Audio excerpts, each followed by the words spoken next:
Assalamualaikum warahmatullahi wabarakatuh. Halo semuanya. Perkenalkan, nama aku Zevanya dari kelas 11-8. Kira-kira kalian pernah nggak sih debat sama teman kalian dengan simpel memperargumenkan tentang suatu hal yang kayak bubur diaduk atau bubur dicampur? Nah, hal itu termasuk adalah argumentasi. Di dalam bahasa Indonesia ada tuh yang namanya teks argumentasi. Yuk kita bahas sama-sama.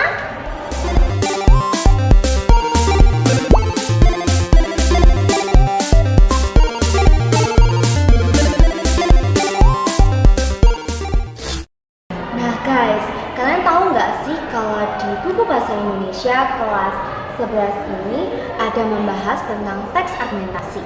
Yap, betul banget, secara rinci banget nih.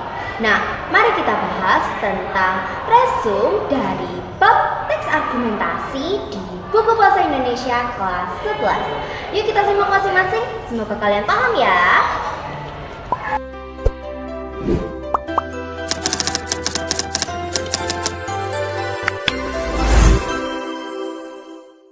Yang pertama adalah pengertian teks argumentasi. Nah, kalian udah tahu kan kalau misalnya biasanya orang-orang itu berargumen tentang hal-hal yang cukup simpel. Misalnya di masyarakat itu ada argumen tentang bubur diaduk atau bubur nggak diaduk. Atau sesimpel berapa lama sih kita harus masak mie, atau kesukaan orang itu mie Indomie atau mie sedap. Nah, kalau misalnya kita perincikan atau kita bahas secara formal dalam sebuah teks, itu akan menjadi teks argumentasi. Teks argumentasi adalah teks yang berisi pendapat, gagasan, atau sikap penulis terhadap suatu permasalahan yang disertai dengan alasan, bukti, fakta yang logis. Tujuan utama dari teks argumentasi adalah meyakinkan pembaca nih.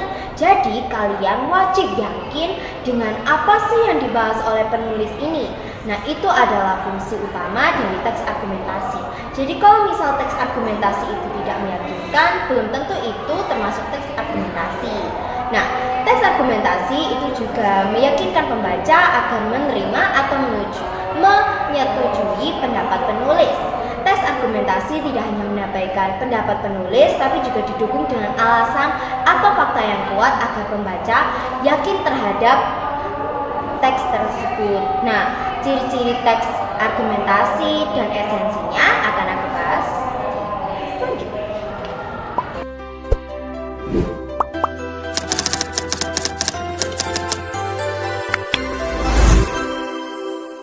Nah, teman-teman, kita kan tadi sudah membahas tentang pengertian dari argumentasi nih.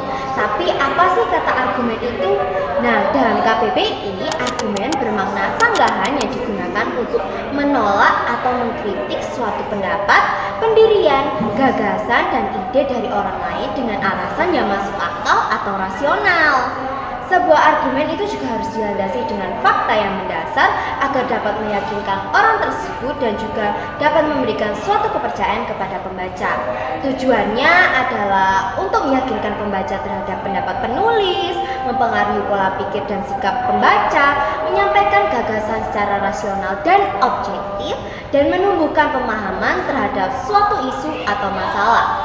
Dengan teks argumentasi, penulis berusaha mempengaruhi pembaca melalui pemikiran yang masuk akal, tapi juga bukan sekedar emosi semata.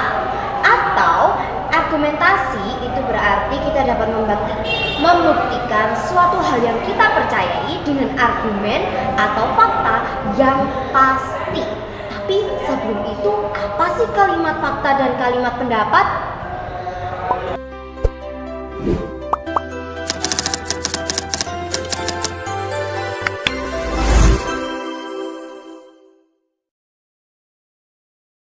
Bentar dulu nih, kita bahas tentang kalimat fakta dulu.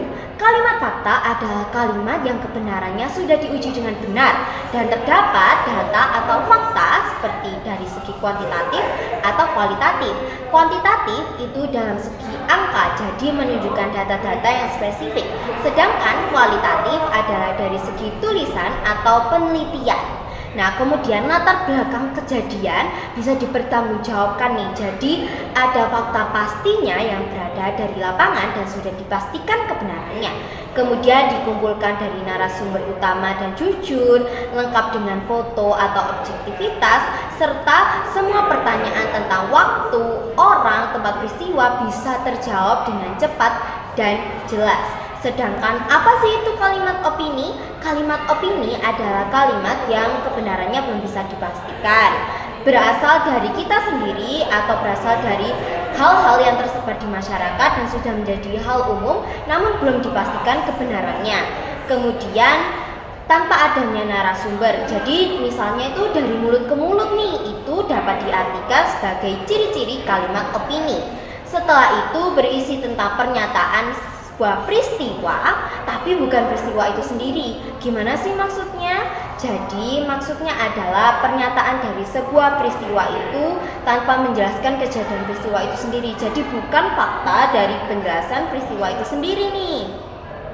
Di sini juga mengungkapkan kata-kata labil seperti kira-kira, mungkin, sebaiknya, atau alangkah tepatnya, dan lain-lain. Nah, ini adalah contoh dari kalimat opini dan kalimat fakta. Oke, sudah tahu bedanya kan? Yuk kita lanjut.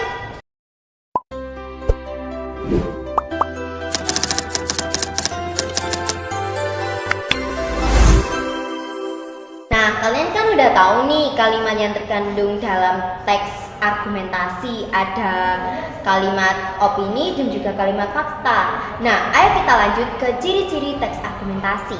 Ciri-cirinya adalah berisi pendapat atau klaim penulis, yaitu tadi kalimat opini, didukung oleh fakta atau contoh nyata, yaitu kalimat fakta, menggunakan bahasa yang logis, objektif, dan juga persuasif, menghindari unsur emosi yang berlebihan, dan bersifat meyakinkan, bukan memerintah ya guys, meyakinkan pembaca. Jadi fakta dan data menjadi unsur penting dalam teks argumentasi karena terbukti dengan dipercaya. Berikutnya adalah struktur argumentasi. Struktur argumentasi itu terdapat tesis atau pernyataan pendapat. Bagian ini itu berisi pendapat penulis atau juga bisa diselipi dengan fakta, misalnya itu seperti ini. Kemudian ada rangkaian argumen, yaitu bagian yang berisi alasan atau fakta dari pendapat ahli. Jadi ini adalah penjabaran dari fakta-faktanya yang menegaskan tentang argumen dari penulis tersebut. Contohnya seperti ini. Serta ada juga penegasan ulang atau penguatan kembali dari pendapat penulis, tapi juga disertai dengan kalimat fakta nih. Contohnya itu seperti ini. Nah, sudah ya, itu tadi adalah contoh dari struktur dari kalimat teks argumentasi. Berikutnya kita lanjut ke kaidah teks argumentasi. Apa aja sih?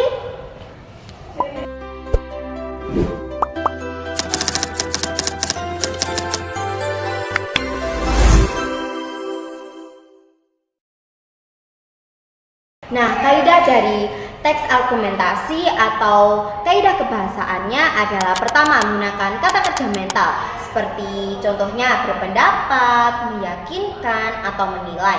Kemudian ada konjungsi kualitas seperti sebab, karena, akibatnya. Selanjutnya ada kata hubung argumentatif atau selain itu, oleh karena itu. Kemudian menggunakan kalimat fakta atau opini yang tadi sudah kita bahas di teks sebelumnya. Tadi adalah contoh dan penjelasan dari teks argumentasi. Semoga kalian semua paham ya tentang video yang aku berikan ini. Sekian dari saya Fanya. Mohon maaf apabila ada salah-salah kata. Wassalamualaikum warahmatullahi wabarakatuh. Bye bye semuanya.